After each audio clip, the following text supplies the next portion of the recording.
Hey,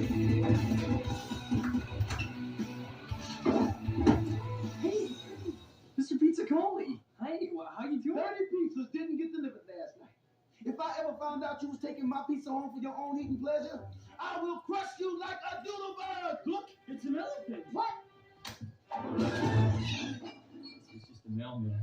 You two are the most irresponsible, not to mention disappointing employees ever to work at Mr. Pizza Coley's Pronto Pizza Delivery.